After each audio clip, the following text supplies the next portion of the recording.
Hello, everyone. You know me, my name is Paul Krause, and today we're going to briefly talk about why the classics are so important. Now, most of you will know me as a student of philosophy. I obtained a BA and an MA in philosophy. I spent 6 years of my educational life studying philosophy. Now, of course, philosophy begins with the classics. Plato, Aristotle, Plotinus, Plutarch. Some of these names are very familiar to us and perhaps to you, and it probably makes a lot of sense why, as students of philosophy, we will spend a lot of time with the classical sources. But moving beyond the classical philosophical tradition, it is also important to understand the classics from the purview of modern philosophy, especially the German philosophical tradition. German Romanticism and idealism is also born of the classics. Various names you are familiar with: Nietzsche, Marx, and Hegel. All of them were students of the classics in their various ways. Marx wrote his dissertation on ancient Greek philosophy. Friedrich Nietzsche's most famous book, The Birth of Tragedy, deals with Greek drama and poetry. So even when you're more than 2,000 years removed from the classical philosophical texts of Plato and Aristotle and Plotinus and Porphyry and the rest, you are still encountering dialogue and dialectic with the Greek philosophers in the modern philosophical tradition.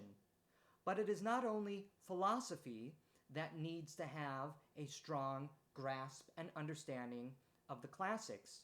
Religious studies and theological studies also needs to have fluency in the classics.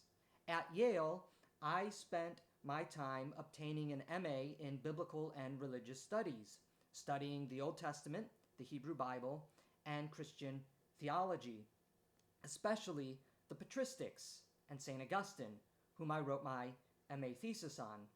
Now, of course, when you're dealing with the world of Second Temple Judaism and the world of early Christianity, the patristics, you are inevitably dealing with the cross-fertilization and the influence of Greek ideas with late period Judaism and early period Christianity. And not only Greek ideas, but also Roman ones. More than Plato and more than Plotinus, Augustine actually cites Virgil and Cicero. So to be fluent and conversant with the theologies and the religious ideas that emerge from around the 3rd century BCE to the 5th and the 6th century CE, you also need to be very familiar with the classics. Even in the Protestant Reformation era, the Reformed theologians and the Reformers were mostly schooled in the humanist tradition of the Renaissance, which was all about a recovery of the classics. And in fact, even Martin Luther, in his Reformation, in the birth of Lutheranism, was asserting that he wasn't attacking Christianity as such, but that he was attacking the idol, Aristotle, whom he believed had been enthroned as the new Christ, the new God, the new Messiah of the medieval Catholic Church. Moving beyond then, philosophy, religion, and theology, you also have the reality of literature. Beginning in the Renaissance, especially with Dante, and moving forward into Shakespeare, Milton, Tennyson, even Jonathan Swift, all the way up into the 20th century. So much of Western literature, and especially English literature, is saturated with allusions and an influence from the classics. It is almost impossible to understand Shakespeare without an understanding of the sources that he was using to influence his dramas. As Jonathan Bate explained in his book, How the Classics Made Shakespeare, the classics really were foundational to Shakespeare.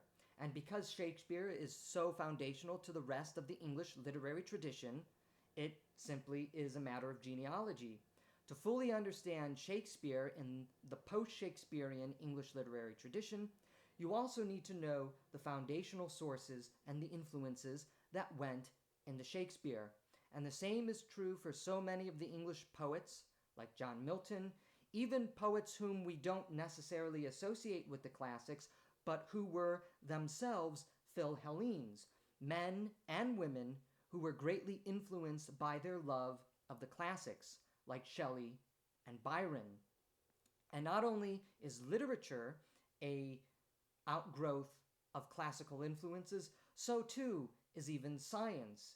If you watched, for instance, growing up as a young boy or a young girl, Carl Sagan's documentary on the cosmos, he spent time dealing with Greek and Ptolemaic science, and how even back then the ancients knew that the world was a sphere.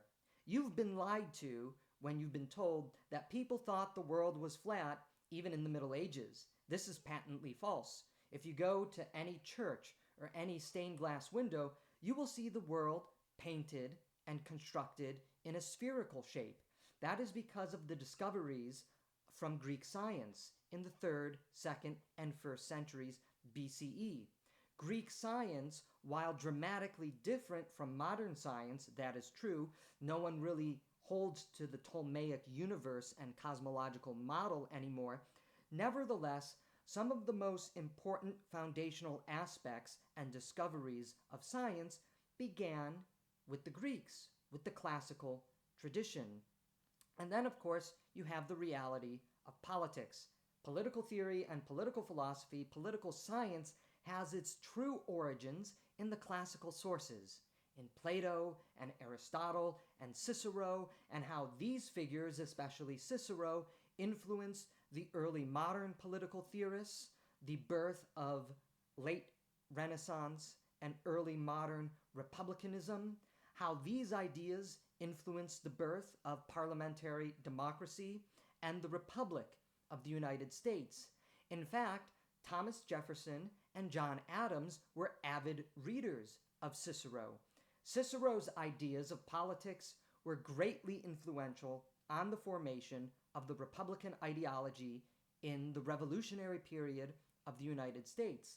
It also influenced a lot of the ideas during the English Civil War for the Republican and the Commonwealth causes. So whether you're looking at philosophy, whether you're looking at religion and theology, whether you're looking at literature, whether you're looking at politics, political science, political theory, and even science itself, the classics are indispensable. The classics really do serve as the gateway into our entire intellectual and cultural tradition. In order to be an educated and intellectual human being, especially in the Western tradition, you need to have, at the very least, some familiarity with the classics. The study of the classics will make your understanding of the world around you richer, even in areas that aren't necessarily the most intellectual in origin, but those that are more visual. The great artistic tradition and even the great music of the West is also deeply influenced by the classics.